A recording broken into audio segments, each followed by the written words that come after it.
Hi there, Dr. Laura Rodriguez back for round two.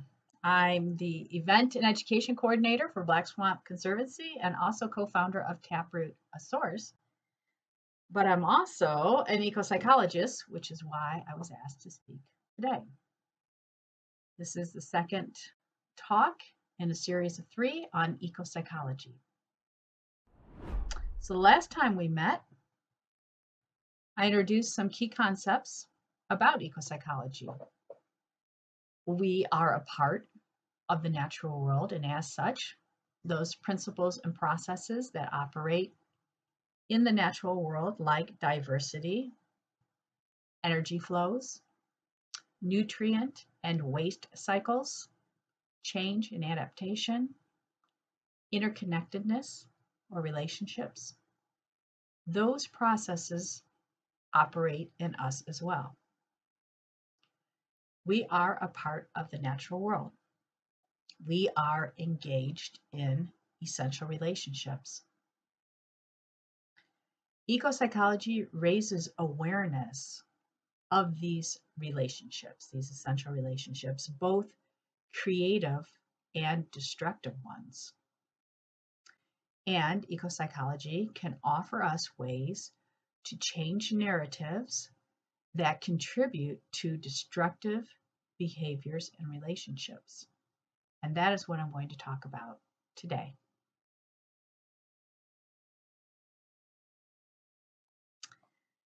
Ecopsychology is this bridge between the ecological world and our psychological world. And the last time we talked a lot about ecology, the ecological world. Today, we're going to focus on psychology. So the word psychology was formed by combining the Greek word psyche, which means soul, with the Greek word logos, meaning speech or word. Psychologist James Hillman, he defines psychology this way. He says, psychology ideally means giving soul to language and finding language for soul. Psychology ideally means giving soul to language and finding language for soul.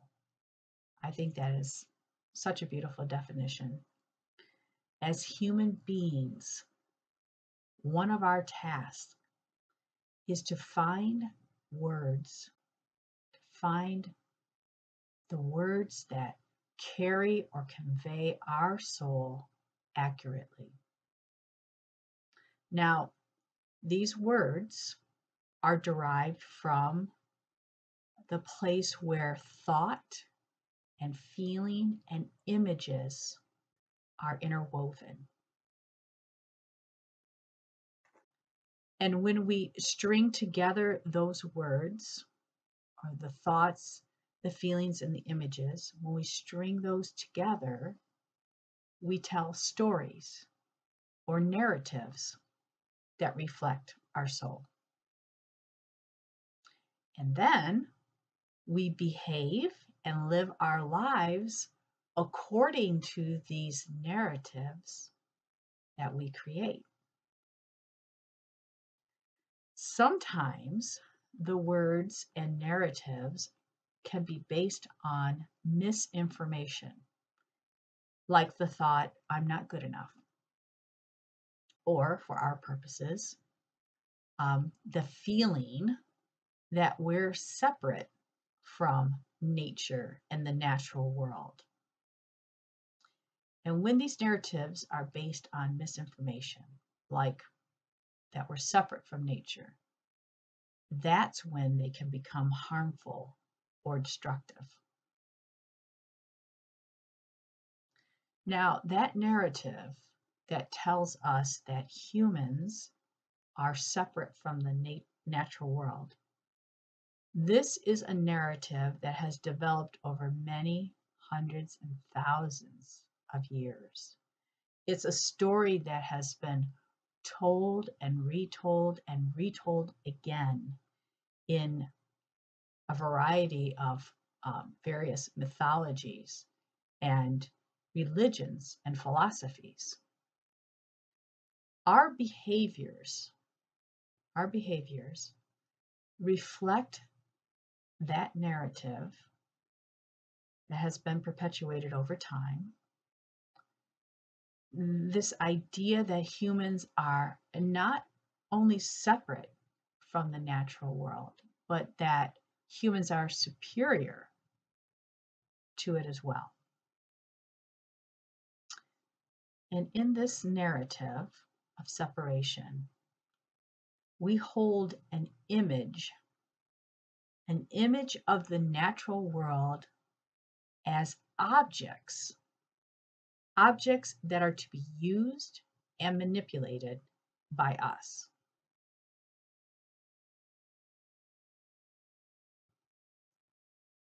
We see this with coal and our woodlands, forests, air, and our waterways.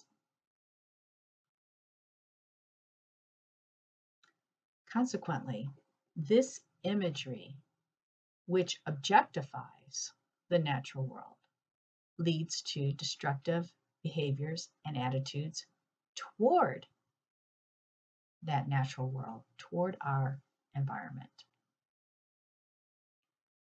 To change these practices and behaviors, we can start by looking closely at this narrative of separation, and we can look for words that better reflect our soul. And one way we can do this is by changing the imagery that's surrounding the narrative. So Dr. Lori Pye is an ecopsychologist, and she says that to change these practices, these destructive practices, we must change the narrative by changing the image. In other words, we must try to find the thoughts and feelings and images that invoke the words to reflect our soul accurately. Now, what do I mean by this? Let's consider this quote from Thomas Berry. Thomas Berry.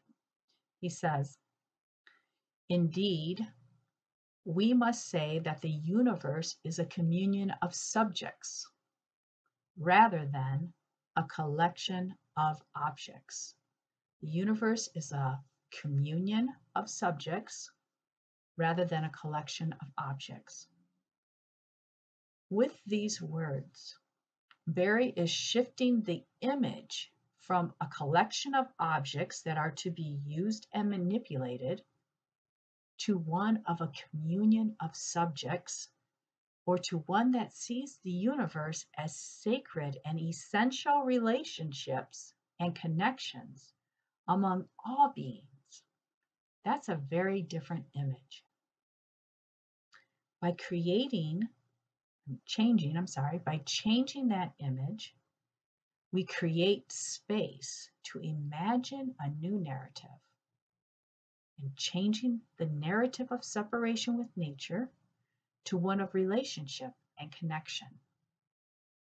Now, a narrative of connection changes exploitive and destructive attitudes and behaviors to ones that are respectful and caring. And these attitudes and behaviors are then reflected in our practices.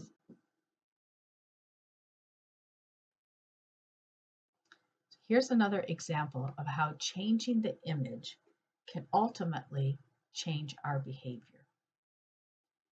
Often we find ourselves referring to the natural world as the environment. Now, for me, environment refers to our surroundings. It refers to something outside of us, something separate from us. And when it's used for denoting the natural world, the word environment perpetuates that idea that we are separate from nature. So what words, what feelings, thoughts, and images can we use to accurately reflect the soul? Now, an idea I have is that we can replace the word environment with this phrase, the ecological systems that we are a part of. The ecological systems that we are a part of. That conjures up a different image. Let me expand on this. So here we have an attitude that promotes destructive behaviors toward the environment using the Cuyahoga River, which is located near Cleveland, Ohio, as a dump for industrial toxic waste.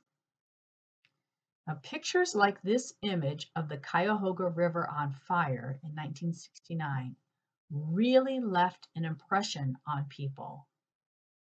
And so did this picture. Seeing the image of Earth as a big blue marble helped shift our attitudes and behaviors from thinking about the natural world as the environment or something that's separate from us to something we are a part of, to these ecological systems that we are a part of. This picture was taken from space by the Apollo 17 crew in 1972, and it's one of the most reproduced images in history. It's an image linked to this idea of spaceship Earth, upon which we are completely dependent. That we are a part of this fragile and lonely planet with finite resources floating in the blackness of space. This image helped to raise our consciousness of the interconnectedness and essential relationships on Earth. This image helped spur the environmental movement and the creation of the EPA and those landmark environmental laws of the 1970s, which succeeded in cleaning up many of the worst toxic dump sites, including the Cuyahoga River. This is one way to change the imagery to inclusiveness that reflects the interconnectedness of our world and of us as a part of the natural world. In creating this practice of changing the imagery of a narrative which separates us from nature, that we often see in the written word and we hold in our thoughts, we can create a new story about us and about our role on this planet. Now, another way we can give soul to language and find language for our soul is through experience, or as I like to say, experiencing. I like to move that word from a noun, an experience or an event, to a verb, to a process, to a doing, making it active. The act of experiencing asks us to open up to what's happening here and now.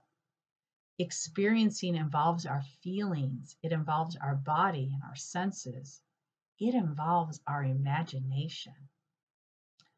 And it's an encounter that asks us to be curious.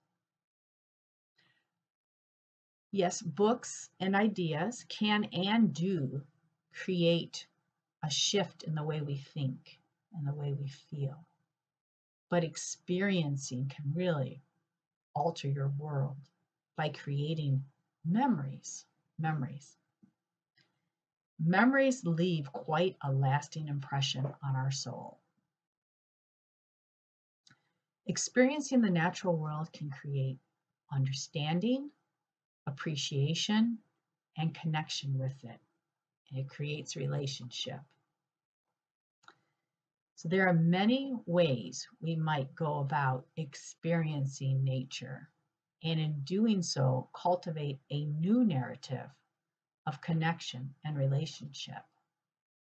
And land conservation can provide a vital opportunity for this. But I will talk about that the next time we meet. So until then, goodbye for now.